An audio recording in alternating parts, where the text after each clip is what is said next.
6개월 뒤에 평가받겠습니다. 돈을 어떻게 버는지 제가 보여드릴게요. 주도 산업이 뭔지 알고 모르고 자기가 이런 경쟁력을 만드는 거예요.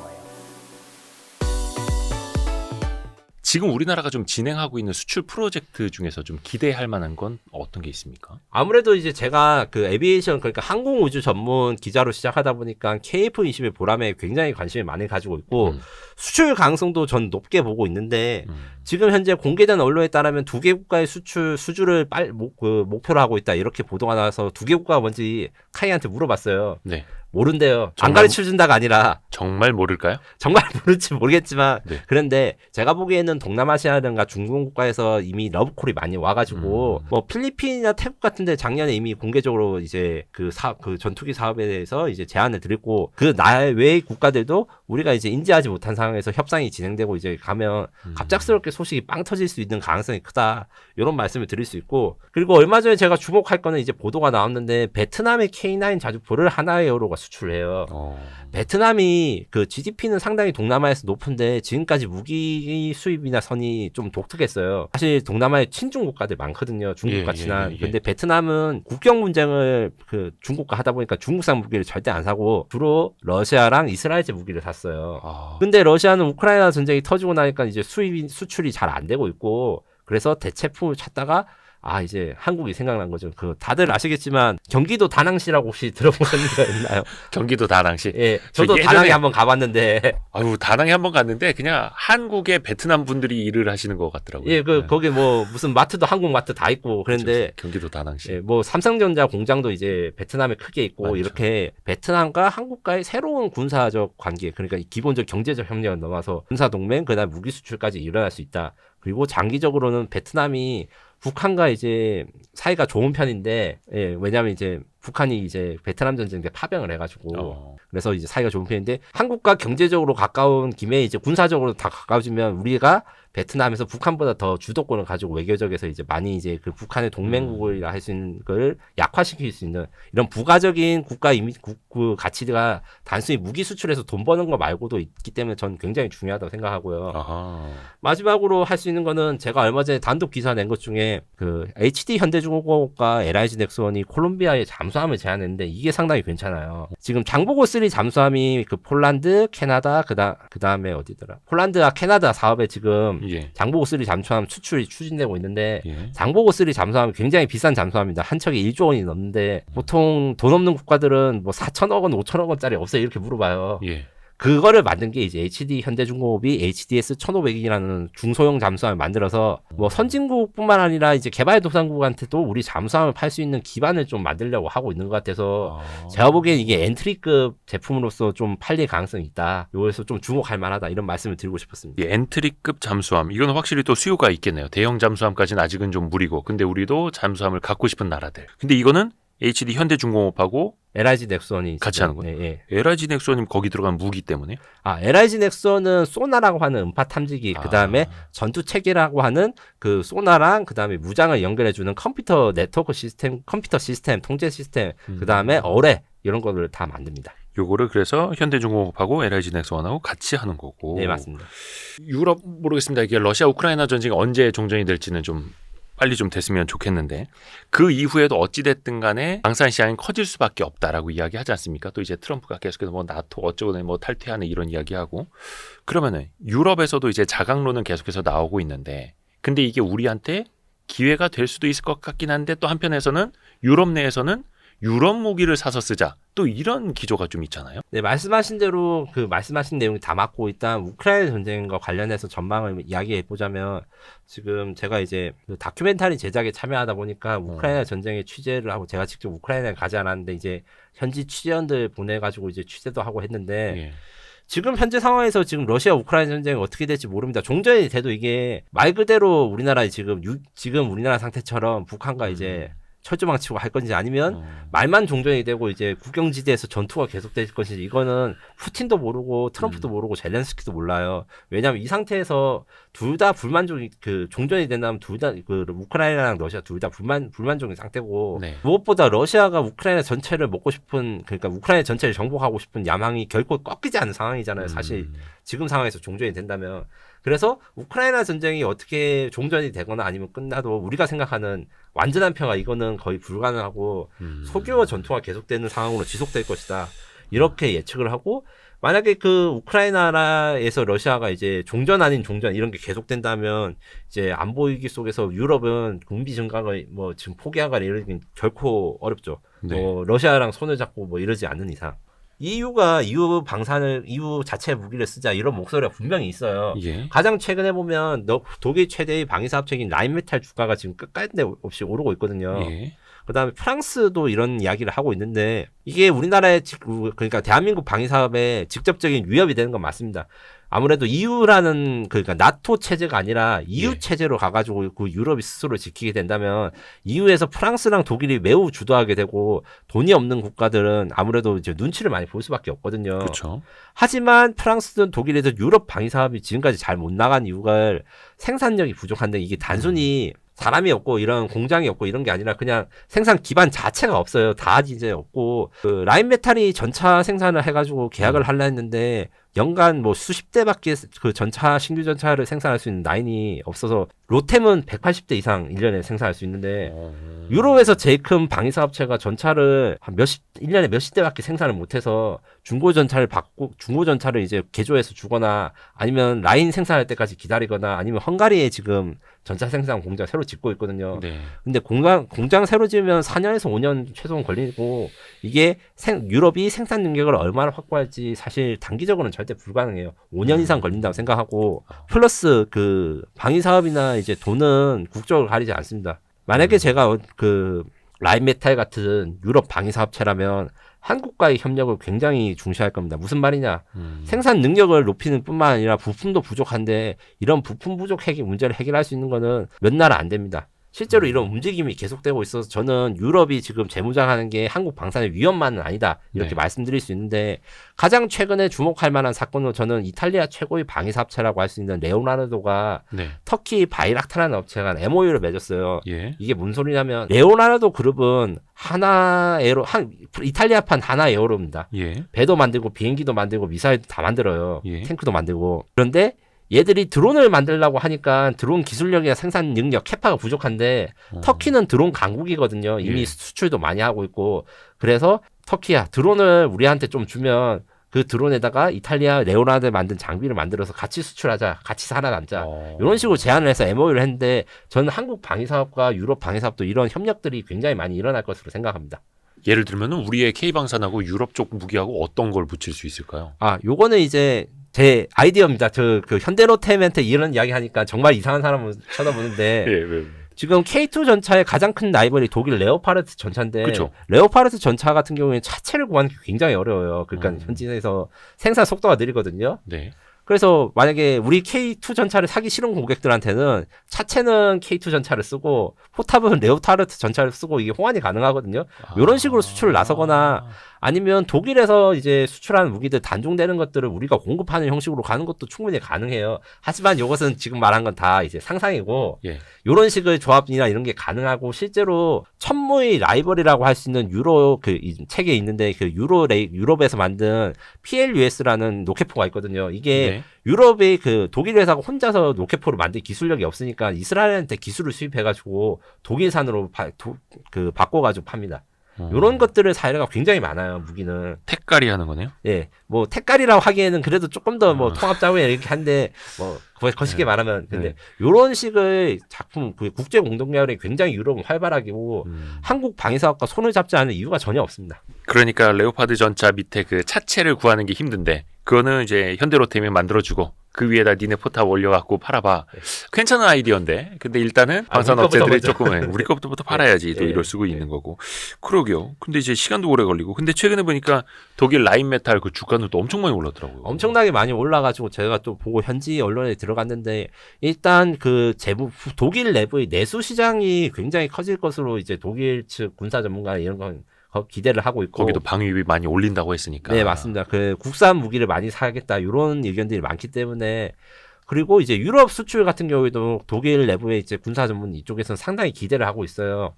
다만 이제 여기에서 이제 좀 걱정이 되는 거는 이제 뭐가 있냐면 독일이 잠수함 강국이라 가지고 이 우리 장보고3 잠수함이 수출 지금 시장에 굉장히 열심히 노력하고 있어요. 이제 예. 얼마 전에 현대중공업과 하나오션이 원팀 MOU도 맺어서 네네. 잠수함은 공동 마케팅을 하고 이렇게 하기로 했는데 이 독일 잠수함의 그 공격이 만만치가 않습니다. 이게 왜냐면 원래 잠수함은 워낙 그 2차 세계대전부터 만들어서 거기 원조죠 거의. 독일이. 원조집이라 할 수 있는데 예, 예. 원조집을 이겨내는 게 쉽지 않습니다. 이렇게 독일 방위사업이 부활해가지고 어려운 부분들이 분명히 있긴 있어요. 사실 어떻게 보면 우리의 지금 잠수함 기술도 독일에서 배워온 거라고 맞습니다. 또 이야기도 맞습니다. 들었는데, 예. 그러니까 세계 시장에서 결국은 기존의 강자들이랑 경쟁을 할 수밖에 없는 거잖아요. 맞습니다. 그게 날아다니는 무기건, 바다에 있는 무기건, 뭐 발사하는 무기건. 어떻습니까? 이제 유럽에는 전차가 많이 필요할 것 같고 중동 지역에서는 발사 무기 체계가 많이 좀 필요하다고 하는데 가장 큰 경쟁자가 있다면은 어디로 가야 됩니까? 일단 지금까지 앞서 말했듯이 독일이 굉장히 위협적이고 독일 같은 경우에는 K2 전차 이런 데 경쟁에 이기기 위해서 신형 KF-52 판터 전차 같은 거를 적극적으로 홍보하는데 가격이 싼 걸 홍보하고 있어서 독일이 이제 가격도 싸려고 하고 있는데 이런 식으로 좀 우려되는 부분이 있으나 아직 주문은 이제 K2 전차가 더 많이 받았고요. 그 독일 차세대 전차에 비해서. 반면에 이제 K9 자주포 같은 경우에는 K9 자주포가 우리 전 세계 자주포 시장에서 36% 이상을 지분을 차지하고 있는데 실패를 한 게 딱 한 번 있어요. 얼마 전에 영국에서 자주포 사업을 했는데 예. 갑자기 독일에서 원래는 PZH-2000이라고 K9이랑 비슷하게 생긴 무한궤도가 달린 자주포를 판매했는데 네. 장갑차에다가 바퀴가 달린 장갑차에다가 포탑을 얹어가지고 이게 가볍게 한 그러니까 RCH-15라는 걸 새로 만들어가지고 이거는 K9보다 작고 가벼워 움직이면서 무빙샷도 돼 뭐 이러면서 홍보를 하니까 이게 영국에서 이겼거든요. 그것 때문에 지금 독일 방산 같은 게 지상 체계가 지금 수출이 많은 한국 방산을 가장 크게 위협하고 있고 요거에 대응하기 위해서 지금 한국 방위사업은 이제 독일과 같이 트럭에다가 자주포 포탑을 얹어가지고 경제성이라든가 비용대 효과비를 높인 뭐 차륜형 자주포라든가 K2 전차도 새롭게 개량을 해가지고 드론 대응 능력이라든가 아니면 드론 같은 거 태우고 다니는 이런 식으로 업그레이드를 지금 열심히 하고 있습니다. 아니 그 자주포 같은 경우에는 그 무한궤도 전차가 이제 당연한 걸로 알았는데 오히려 그냥 바퀴를 단 게 오히려 더 경쟁력이 있었던 거예요. 경제성이 큰 게 첫 번째고 두 번째로 이동. 싸니까. 그다음에 긴급하게 출동했을 때 더 많은 거리를 빨리 정비 없이 달려가고. 이동할 수 있어가지고 영국이 지금 그래서 한국제 대신 독일제를 선택했는데 그래서 우리도 궤도식과 이제 차륜형 그 방식 바퀴식을 둘 다 개발하고 있습니다. 고객의 니즈가 있구나라는 걸 본 거네요. 예. 거기 또 맞춰서 대응을 또 해야 하는 예. 거고. 또 다른 국가로 이스라엘이 굉장히 우리의 위협하는 부분이 있습니다. 뭐냐면 얼마 전에 그 이란에서 이제 공습했을 때 아이언돔 뭐 이런 걸로 네. 해서 이런 게 유명한데 이란이 요격 미사일이 이란이 탄도 미사일 공격을 많이 하니까 이스라엘이 요격 미사일 그러니까 많이 발전했죠. 탄도미사일을 요격하는 미사일이라든가 뭐 이런 것들을 말해서 아이언돔 말고 뭐 다비드 슬링이라든가 에로 등 대공 미사일 체계가 굉장히 많은데 네. 요 대공 미사일에서 지금 한국 시장과 가장 크게 경쟁을 하고 있고 유럽에서는 사실 몇 번 이스라엘이 한국을 이긴 적이 있어요. 다행히 지금 이스라엘의 단점이 뭐냐면 아무래도 이제 이스라엘 국가니까 중동에 수출이 안 되거든요. 옛날 한번 수출이 추진된 적 있다가 외교 관계 안 좋아져서 그래서 우리는 아랍에미레이트, 사우디아라비아 그다음에 이라크에 지금 천궁 대공 미사일 수출했는데 중동 시장 외에도 동남아 시장이나 유럽 시장에 추가로 수출하려면 이 이스라엘 무기보다 더 좋고 더 값싼 대공 무기 체계를 만들어야 되는 게 우리 숙제입니다. 근데 이제 중동 다른 이제 이슬람 국가에서 이스라엘 무기를 사기는 사실은 쉽지 않겠죠. 거의 불가능하고 요거는 그나마 이제 불행 중 다행인데 유럽 시장과 동남아 시장에서 상당한 위협입니다. 유럽하고 동남아에서는 이스라엘 무기 체계랑 또 경쟁을 해야 하는. 네, 맞습니다. 그렇죠. 어디든 뭐 쉬운 데가 있겠습니까? 마지막으로 제가 꼭 언급하고 싶은 우리 방산의 경쟁 국가 터키입니다. 터키는 원래 우리 기술들을 많이 배워가는 후발주자였어요. 예. 그 KT-1 훈련기도 사가고 그 K9 자주포도 기술 수입을 하고 K2 전차도 기술 수입해가지고 가는데 이번에 칸이라고 해서 우리랑 그 KF-21 경쟁자라 할 수 있는 비행기를 띄웠는데 다만 이제 그 비행기는 완성도가 떨어져서 우리 KF-21보다 한 10년 있다가 완성이 될 것 같고 대신에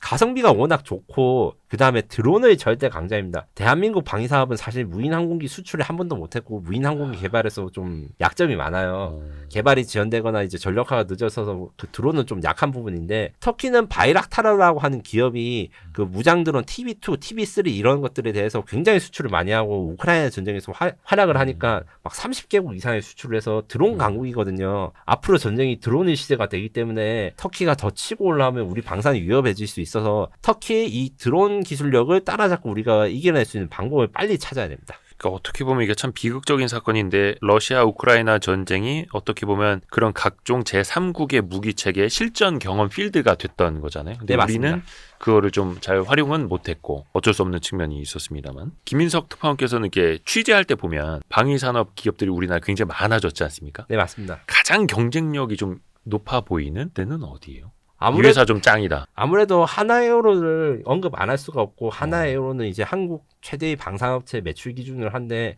단순히 매출만 높은 게 아니라 육해 공군을 다 아우르고 미사일까지 만들기 때문에 거의 그 현대전에 필요한 무기들에 대해서 다 망라를 하고 있는 점, 요게 강력한 강점이고 앞으로도 이 강점이 계속될 것으로 보여요. 다만 이제 하나에어로 같은 경우에는 치상무기 관련해서는 체계, 그러니까 하나에어로의 이름으로 출하되는 무기가 있는데 나머지 뭐 미사일이나 지상체계 빼고 항공인 쪽에서는 이제 하나에어로 이름으로 나오는 항공기 이런 게 아직 없어서 독자적인 항공 브랜드를 좀 찾으려고 그 IP를 가지려고 노력을 하고 있고요. 독자 항공 브랜드요? 예, 그러니까 한국항공우주산업, 대한항공 같은 경우에는 그 FA50이라든가 아니면 송골매 무인기라든가 네. 그 4단급 정찰기 이렇게 플랫폼을 가지고 있는데 그렇죠. 하나에어로는 플랫폼이 항공 쪽에는 잘 없어요. 근데 그러니까 뭐 부품이나 이렇게 들어가는 네, 거고. 부품과 핵심 부품이 많이 들어가니까 매출액은 높죠. 네네. 그래서 하나에어로는 요게 대해서 좀 야심을 가지고 있는 것으로 알고 있고요. 그럼 우리나라 예를 들어서 한국항공우주 따로, 대한항공 무인기 따로 이렇게 해서 한화 에어로스페이스까지 예를 들어서 항공 사업만 따로 하는 이제 경쟁 기업들이 이렇게 나타날 수 있다. 그게 요거는 지금 이제 취재를 한 건 아닙니다. 근데 네. 이제 현재 상황을 진단했을 때 언젠가는 그런 욕심을 하나 에어로스페이스가 좀 부릴 수 있지 않을까. 이런 생각이 좀 들고요. 다만 이제 하나 에어로 같은 경우에는 이제 너무 크다 보니까 한국의 로키드 마틴을 지향한다 하는데 사실 로키드 마틴보다 제가 어떻게 보면 이제 한국에서 입지는 더 높고 이래서 잘 될 것이라고 생각합니다. 중소기업 이야기로도 좀 꼭 하고 싶은데 대기업에서 하나의 에어로가 있다면 저 중소기업 중에서는 잘 알려지지 않은 그룹들 중에 제가 좀 이 그룹들을 좀 많이 보셔야 된다 이렇게 하는 것 중에 어디요? 올해 지금 상장을 한 MMC 솔루션 같은 경우에는 그 부품 업체예요. 방산 부품을 많이 만드는 업체인데 이 부품들이 지상 장비, 항공 장비, 그 다음에 해상 장비 다 들어가요. 네. 그래서 굉장히 알짜 기업이라 할 수 있고 얼마 전에는 터키에 부품 수출 같은 것도 했는데 네. 제가 앞서 말한 이제 특정 나라의 브랜드나 방위 사업을 올리려면 부품을 수급해야 되는데 한국이 부품 공급으로서 최적지고 이런 부품이 수출할 때 이런 MMC 솔루션 같은 중견 기업들도 아마 이제 좀 많이 활약을 할 수 있지 않을까 이렇게 들고 그리고 이건 방산 기업은 아닌데 이노스페이스라 해가지고 그 우주 발사 스타트업이 있어요. 발사체. 예, 이 발사체의 경우에는 굉장히 독특한 로켓을 가지고 있어서 스페이스X보다 가격이 싸다고 할 수는 없어요. 그건 이제 그 회사 인정을 하는데 예. 어디서나 발사를 할 수 있고 빨리 발사를 할 수 있다는 점 때문에 제가 보기에는 그래서 현장에서 실사를 해보니까 이게 방위 사업과 연관될 가능성이 있죠. 있더라고요. 예. 왜냐하면 로켓이 정말 독이 많아가지고 독성 물질이 많아서 위험하거든요. 힘이 세고 이렇게 하다 보니까. 근데 추진체. 예. 그런데 이노스페이스에서 만든 건 독성이 없어요. 그래서 그 취급이 간단하고 해외 수송이나 되고 어디서나 발사해도 문제가 안 생겨요. 그래서 이제 군용과 수요가 좀 맞아져서 아마 이제 앞으로 미래는 우주를 사용한 우주 전쟁 이런 게 활성화되고 인공위성들이 훨씬 더 많이 필요해질 건데 이런 것과 연계해서 좀 성장세가 보이고 마지막으로 이제 드론도 좀 보고 있거든요. 네네. 얼마 전에 부산에서 부산 최대의 그 드론 박람회를 봤는데 네. 이제 드론 스타트업들도 군용 드론 그다음에 공격용 자폭 드론들을 많이 만들기 시작했어요. 예. 그 업체들 중에서 리어스랩이라고 하는 업체를 보니까 이 업체는 드론에 관련된 인공지능 기술이 굉장히 발달해서 이거를 군용으로 좀 전환을 하려 해가지고 저 북한 드론이라든가 공격 드론 같은 거를 요격하는 요격 드론 그다음에 자폭 드론 같은 거를 만들어서 보는데 그냥 만든 게 아니라 인공지능 기술을 사용해가지고 조종사 하나가 이제 여러 대의 드론을 조종하거나 이런 것들을 구현을 하려 하더라고요. 이런 기술 같은 경우가 좀 대중화되고 이제 실전 배치가 되면 아직까지 드론이 한국에서는 후진국인데 솔직히 말씀드리면 이게 아주 큰 성장의 가능성이 있을 거라고 봅니다. 중소기업, 뭐 발사체, 드론 분야까지도 또 이렇게 주목을 해주고 계시고 아까 그 한화 에어로스페이스 이야기를 했습니다만 사실 거기는 여러 회사가 이제 통합이 된 모델 아닙니까? 또 예전에 한화 테크윈이라는 그 전신도 사실은 삼성 테크윈이었죠. 네, 맞습니다. 창원에 있는 회사고 네, 맞습니다. 삼성이 우리 이제 방산 안 하겠습니다라고 하면서 한화에다 이제 매각을 했는데 만약에 삼성이 지금까지 방위 산업을 했다면 방산 기업을 유지를 했다면 어땠을까요? 저는 솔직히 말씀드려서 장점과 단점이 같이 있을 것으로 예상되는데 단점부터 먼저 말씀드리면 지금 그 하나에어로스페이스가 지금처럼 성장을 돼가지고 방산 분야가 굉장히 커졌어도 삼성전자 입장에서는 핵심 사업에 집중하는 경향이 항상 있었어요. 삼성그룹에서는 즉 네. 반도체 그다음에 무선 사업 뭐 요쪽이 자원을 집중하기 때문에 중요한 의사결정이나 방산 투자 같은 경우에는 업체가 개발비를 많이 내거나 아니면 큰 돈을 들여서 기술을 사용하거나 이런 경우가 많은데 아마 그런 결정을 좀 잘 하기 어려웠을 거기 때문에 지금과 같은 성공을 하긴 어렵다고 보고요. 반대로 말하면 이제 하나 에어로스페이스는 아무래도 이제 지배구조가 확실한 오너 경영 체제다 보니까 도박적인 투자라고 할 수 있죠. 이게 잘 되면 다행이지만 못 되면 좀 어려운 리스크가 있는 것도 과감하게 했기 때문에 지금의 성과가 있을 것이라서 이런 것들은 삼성으로 계속 남아 있었으면 좀 어렵지 않았을까 이런 생각이 들고요. 뭔가 과감한 결정을 할 때. 예를 들면 지금 호주에 수출한 레드백 장갑차 같은 경우에는 이게 수출 전용이에요. 원래는 한 K9이든 첨부든 정부로부터 개발비를 받아가지고 정부 돈으로 R&D를 했는데 이 AS21 레드백 같은 경우에는 하나 에어로스페이스가 자체 투자를 해서 R&D를 하고 시제차도 만들고 수출까지 성공했어요. 이게 굉장히 그때 당시 화제가 됐고 거의 우리나라 방위산업에는 처음 있는 일이었거든요. 리스크를 일단 떠안고 시작한 거네요. 시작하니까 이런 것들 같은 경우에는 아마 삼성으로 남아 있었으면 좀 어렵지 않았을까 이런 생각이 들고 대신에 이제 만약에 삼성으로 남아 있었으면 좀 저는 상상을 하는 게 제가 요새 주목하고 있는 것들 반도체 중에서는 엣지 AI 혹은 FPGA 이런 이제 특수한 반도체에 대해서 관심이 많은데 특히 갤럭시에서 지금 엣지 AI를 많이 이야기를 하거든요. 갤럭시 폰을 쓰시면 알겠지만 요새 AI 기능 같은 거를 서버로 통신하지 않고 보안을 유지한 채로 뭐 음성 녹음이라든지 이런 거를 이제 변환을 할 때 서버에다 기록이 안 남고 이제 폰에다만 기록이 남아서 이제 이런 정보가 새나가지 않고 내 개인화할 수 있는데 이게 일반 휴대폰에서는 그냥 단순히 개인 보안 문제 뭐 프라이버시 문제지만 요것들이 이제 방산이랑 연결되면 굉장히 시너지가 많거든요. 왜냐하면 저한테 전파를 노출하지 않고 AI를 작동할 수 있게 된다니까. 이 지금 현재 삼성전자가 AI 관련해서 연구하고 있는 특히 엣지 AI 중심으로 기술이 아마 시너지를 발휘해서 인공지능 무기체계 이런 것들이 좀 더 발전할 수도 있었을까 하는 상상이 좀 드네요. 그러게요. 그 엣지 AI 시대에 삼성이 만약에 그런 무기 체계를 같이 할 수 있다면 그렇죠. 특히 이제 러우 전쟁에서 봤습니다만 통신 정말 중요하다라는 것도 우리가 또 깨닫고 있고. 6개월 뒤에 평가받겠습니다. 돈을 어떻게 버는지 제가 보여드릴게요. 주도 산업이 뭔지 알고 모르고 자기가 이런 경쟁력을 만드는 거예요.